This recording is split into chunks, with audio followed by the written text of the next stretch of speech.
सुप्रभात बच्चों। मुंशी प्रेमचंद के फटे जूते हमारा पाठ चल रहा था। 4 प्रश्न हो भी चुके थे। आगे के प्रश्न हम आगे करने जा रहे हैं। आपके सामने है प्रश्न। यहाँ पर प्रश्न है, पाठ में एक जगह पर लेखक सोचता है कि फोटो खिंचाने की अगर यह पोशाक है तो पहनने की कैसी होगी, लेकिन अगले ही पल वह विचार बदल लेता है कि नहीं, इस आदमी की अलग अलग पोशाकें नहीं होंगी। आपके अनुसार लेखक के विचार बदलने के क्या कारण रहे होंगे? देखो, लेखक ने आकलन लगाया है, बिल्कुल सही लगाया है, क्योंकि मनुष्य का स्वभाव कैसा होता है, मनुष्य स्वभाव के अनुसार समय और स्थिति के अनुसार पोशाक बदलता है। हम भी उसी में शामिल हैं। घर पहनने की पोशाक अलग होती है, कहीं बाहर जाना हो, बाजार ही जाना हो तो वो पोशाक अलग होती हैं। जन्म दिवस पर या फिर किसी और मौके पर पोशाक अलग होती हैं, और विशिष्ट अवसर है, कोई शादी समारोह में जाना है तो पोशाक अलग होती हैं। यानी कि समय स्थिति के अनुसार पोशाक बदलती रहती हैं।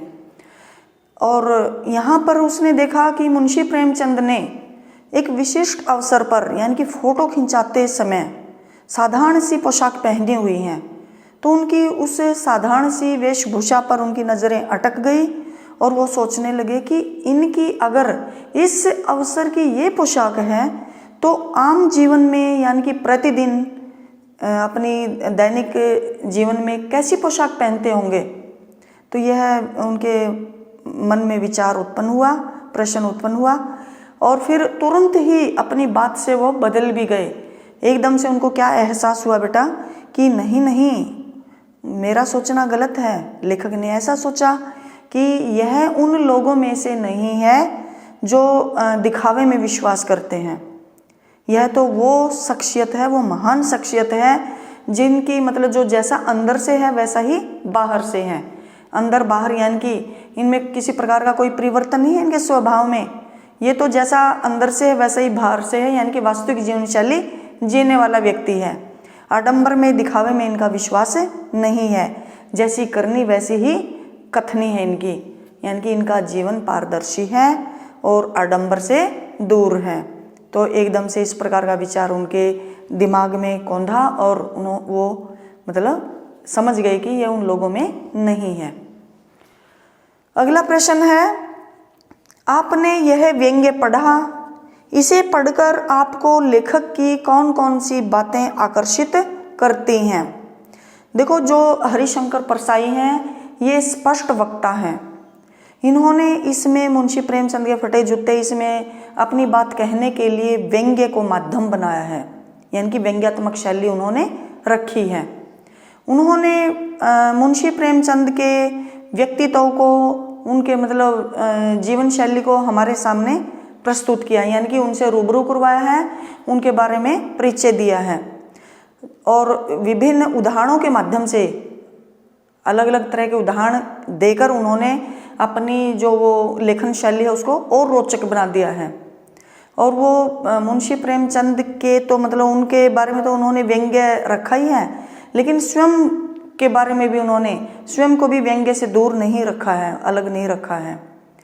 तो वो उनकी क्या खूबी है, क्या विशेषता है उनके लेखन कार्य की, कि वो अपने बात को कहने के लिए मतलब धीरे से, मतलब ऐसी कटाक्षपूर्ण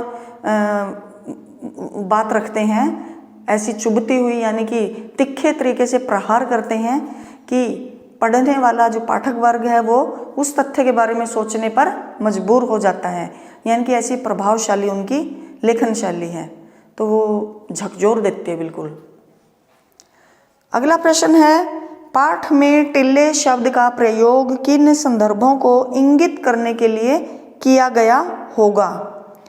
टिल्ला होता है बेटा, टिल्ला जैसे पर्वत है और टिब्बा कह सकते हैं उसको, माटी का टिल्ला है।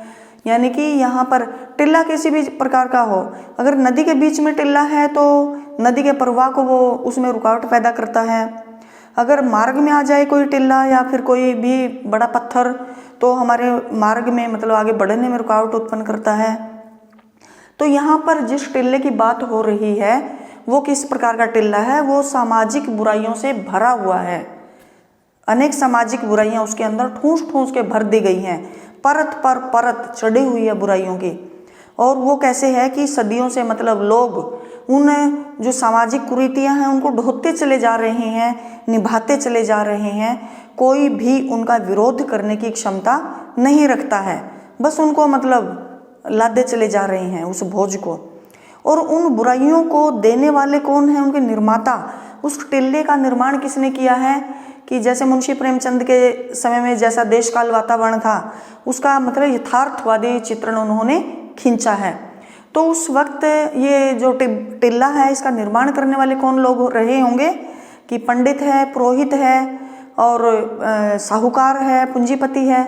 यानी कि इन लोगों ने उस टिल्ले का निर्माण किया है। और फिर उस टिल्ले के बनने के पश्चात किस प्रकार की बुराइयां समाज में व्याप्त हो गई कि छुआछूत, जाति पाति, ऊंच नीच, अमीरी गरीबी और बेमेल विवाह होते थे, बाल विवाह होते थे, इस प्रकार की यानी कि आम व्यक्ति पर शोषण होता था। तो इस प्रकार की कुरीतियां, आडंबर उस वक्त समाज में व्याप्त थे। और आम जनता जो निम्न वर्ग है, जो गरीब लोग हैं, वो शोषण का शिकार हो रहे थे। और मुंशी प्रेमचंद जैसे महान लोगों ने इस प्रकार की सामाजिक कुरीतियों के विरुद्ध आवाज उठाई और उस टिल्ले पर अपने जूते से ठोकरें मारी, यानी कि उसका विरोध किया, उनको दूर करने का प्रयास किया। और इसी जतन में वो लगे रहे। यानी कि मुंशी प्रेमचंद का जो लेखन कार्य है वो शोषण के विरुद्ध, मतलब जो उस वक्त शोषण का शिकार हो रहे थे उनके मतलब पक्ष में है। वो उनके हितैषी बनकर मतलब मुंशी प्रेमचंद आए हैं। शोषक वर्ग का विरोध करने वाला उनका लेखन कार्य है। और इन्हीं सामाजिक कुरीतियों को दूर करने में वो चिंतनशील रहते थे। यानी कि मुंशी चंद जी अपने बारे में नहीं सोचते थे। मुंशी प्रेमचंद अपने बारे में वो नहीं सोचते थे, अपनी सुख सुविधाओं के बारे में उन्होंने कभी नहीं सोचा। और तभी वो मतलब इन सामाजिक बुराइयों को दूर करने में ही आजीवन डटे रहे, लगे रहे। तभी उनका जीवन अभावग्रस्त रहा है। और इस प्रकार के जो महान लोग होते हैं बेटा, जो दूसरों का सोचते हैं, दूसरों के बारे में सोचते हैं, दूसरों को हित प्रदान करने में लगे रहते हैं, तो वो कैसे होते हैं? उनका जूता फटा ही हुआ होता है। तो मुंशी प्रेमचंद का जूता भी ऐसे ही फटा हुआ था, यानी कि उनका जीवन अभावग्रस्त था। उन्होंने इस प्रकार की कुरीतियों का डटकर मुकाबला किया। तो ये 3 प्रश्न और हैं, इनको भी आप लिखेंगे और इस पाठ को याद करेंगे, फिर आपकी लिखित परीक्षा होगी। धन्यवाद।